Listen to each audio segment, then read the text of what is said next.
Hello chess learners, it's a very long time since I posted a video, but I come back with a new video series on chess openings and traps. Today we're gonna learn and enjoy from the greatest master of attack, Mikhail Tal. In this position, his knight is attacked twice, by the bishop and queen. What would any normal person do? Retreat, defend, do something about this knight. But this is Sparta. If you missed the movie, here you go. Similarly never backed down from a challenge, and he counter-striked with rook to d3, shocking everybody, sacrificing the knight and destroying his opponent within the next following moves. But let's start from the very beginning. Is playing black against Ripley, both of them were top players at the time. White starts off with nf3, d5, so far just both sides developed their pieces. Wanted to bring his bishop out, so that after that he can lock the central pawn structure, and his bishop will not be locked behind. Now both sides just develop their pieces naturally, pawn to d3. White could instead play pawn to d4, but in this case, that would block the diagonal for the bishop, and for that reason, White instead chose to play d3, kind of in the King's Indian defense style. He wants to go knight d2, e4, kind of playing the King's Indian attack. Now White goes bc5, quite a tricky move. Notice that White did not put the pawn on d4 and said, hey, then I want to make use of that and put my bishop to the most active square possible. White played knight d2, black hassles, and pawn e4. Now Black's got to be careful. With this pawn investment, White is ready to move forward and to press Black's pieces. That's why took on e4. Now if not, just to illustrate the point, if Black played some random move, White could push the pawn forward, chasing away this knight, and as the knight goes, White could keep moving forward, this time chasing away the bishop, and you can see that he's grabbing space, and Black is kind of, locked and awkward, so definitely Black does not want that. Traded on e4, and right now White is still threatening to play e5. That's why played this move himself. You can see that it's important to actually pay attention to your opponent and what he's going to do. Again, if Black just doesn't do anything and plays some random move, White can keep pushing forward, attacking this knight. If it goes, he can then expand with knight d4, attacking this bishop, aiming at this square, threatening c4 to kick off this knight, and White would completely dominate within just, couple moves. So definitely Black doesn't want that. So let's take it back, and instead, blocked the center with e5 himself. Now White played pawn h3, he wants to drive away this bishop, and if the bishop goes, now White would be able to pick up this pawn on e5, because it's attacked twice. Currently the bishop is pinning the queen, so I couldn't move, and decided to just trade it off. White recaptures with a queen, and Black played queen e7. Also a very good move. I always recommend that at the end of the opening stage, you want to move your queen and connect the rooks. After that, you can say that mission 1 is accomplished, I have finished my opening, now I'm playing the middle game. In this particular case, besides that, the queen and the bishop are also forming a battery along this diagonal, which potentially enables Black to go bishop a3 at some point, trade off this dark square bishop, which will leave all these holes on the queen side weak and possibly ready for Black to use. White played rd1, putting a rook to an open file, and Tal played b5. Now the purpose is just to take away this square from the knight. Now the knight is a little bit awkward here on d2, it just obstructs the rook along this d file, it can't really move much. After b5, it takes away the only square where the knight could possibly go to, and White now has to find a way to activate his pieces. Also a little interesting nuance, White played h4 here, I guess trying to activate his bishop this way, and Tal played a5. It turns out that Tal noticed that because the rook is not on a1 any longer, he wants to expand there on the queen side and kind of prove to White that he was wrong, and that now Black can actually activate his rook there, possibly go inside with rook a2, after he opens up with a4, and great problems for White. So Tal was really great at noticing those weaknesses in his opponent's position and making use of them. Now white was scared about this potential advancement a4, he decided to play c3. And yeah, that locks the position on the queen side, but that comes at the cost of completely blocking this bishop on b2, now it's like a tall pawn, and c3 probably was not a good move for white. Anyway, it makes some sense. His idea was that if Tal played a4, which he didn't, white would be able to play b4, thanks to this pawn on c3, which defends the pawn, and keep the position on the queen side locked and defended.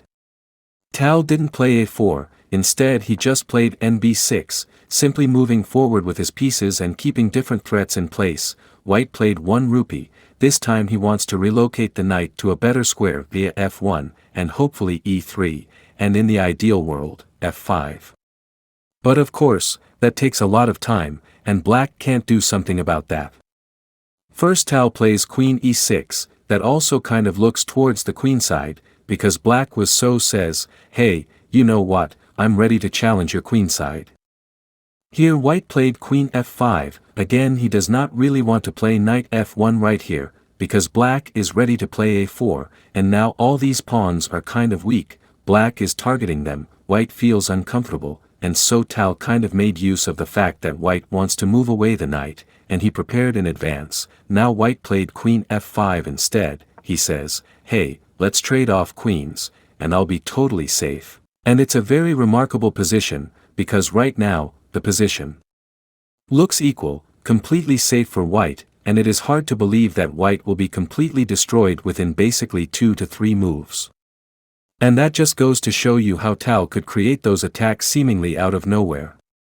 Now you can think about this position yourself for a second, to determine if you can find the right attacking shot for black.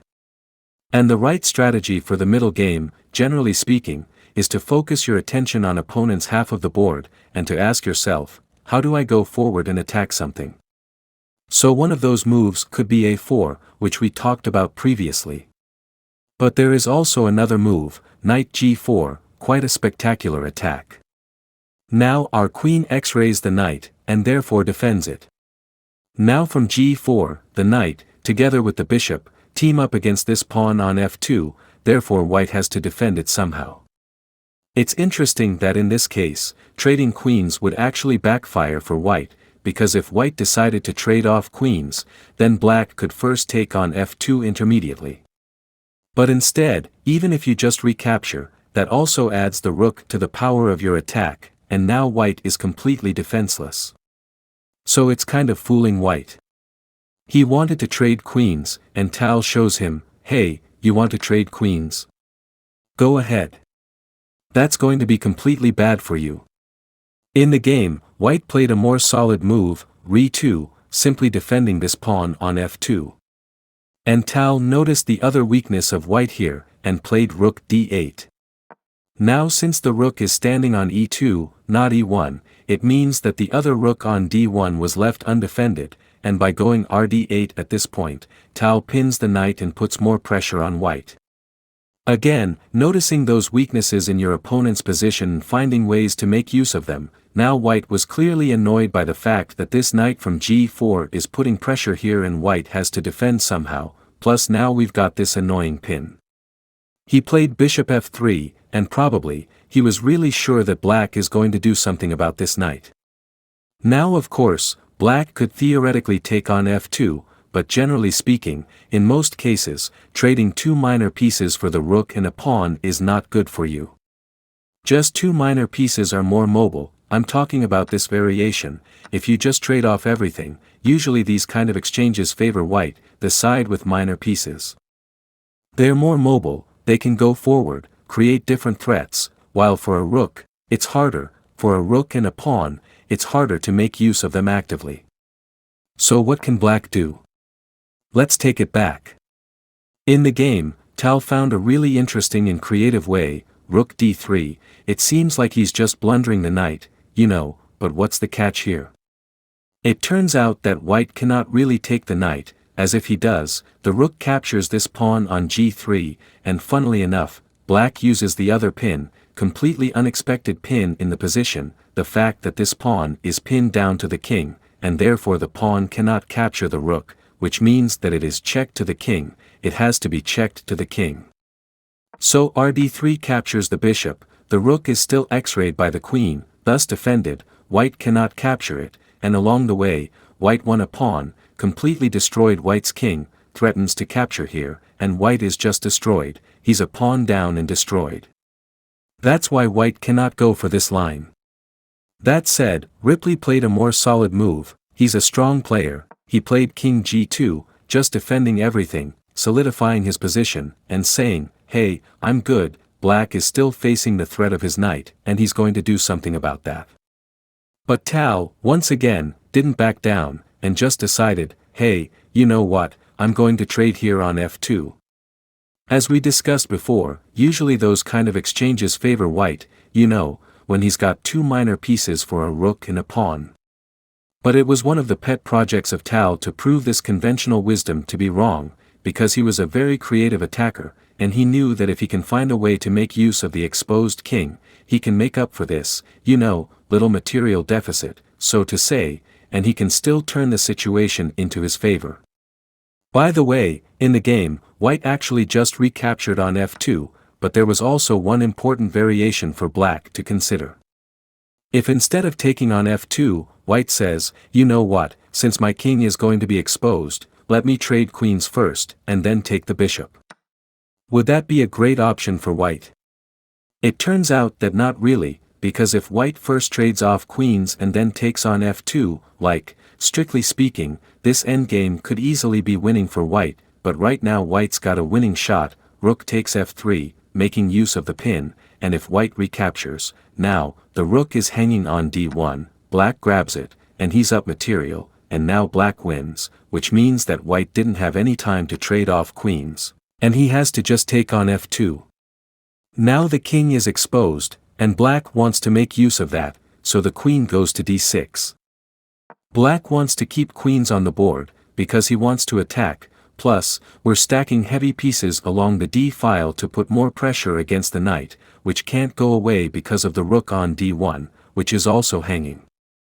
Now, the game white played bishop c1, maybe he sees that things are going down and he's just putting pieces back to their starting position, getting ready for the next game, or maybe just defends the knight. Anyway, white goes g6, and that's another thing that we love in Mikhail Tal. Now the computer, that is a materialistic, brutal force, suggests that black should just go, you know, for this pawn on c3, capitalize on the pin on the d-file and try to win material.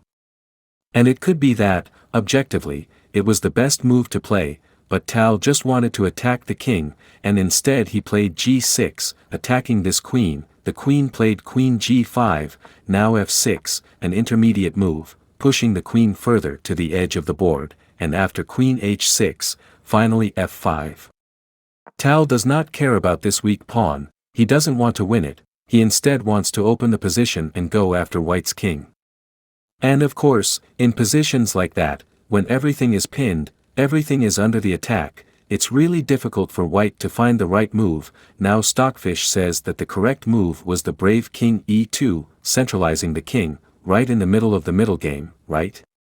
But it is very counterintuitive for a human to play that move, and Ripley played a move which is much more human, king g2, putting the king back to his castling position, so to say. But that fails due to another spectacular tactics, this time rx f3. Now, what's the point about this sacrifice? Well, white could possibly recapture with the king or the knight, but the knight can't really move because it's pinned down to the rook, right? So black will capture, now he's got a material advantage, plus all kinds of attacking threats, and you know, it's clearly bad for white, so let's take it back. How about king takes f3, that looks like the main move of the combo. After black plays king takes f3, the follow-up move queen d3 check to the king is devastating for white. The rook is also standing in ambush, ready to join the attack anytime.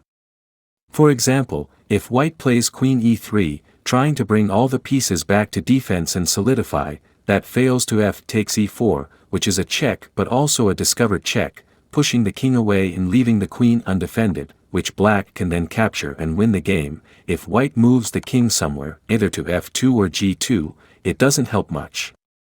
King f2 is bad because black recaptures, bringing the rook into play, and black's queen is attacking all around, leading to white's downfall. If white brings the king to g2 at any point, black can follow up with queen e2, with a double attack to the king and the rook. After the king moves somewhere, black can grab the rook, then attack the bishop, threaten queen h1, and be up material, completely destroying white's position. That's how Tal won this spectacular game with his aggressive and tactical play. I hope you enjoyed my content very well. Is it so? Then don't compromise to like and subscribe to my channel, and also you can visit my second channel named Stockfish. So bye bye, see you soon.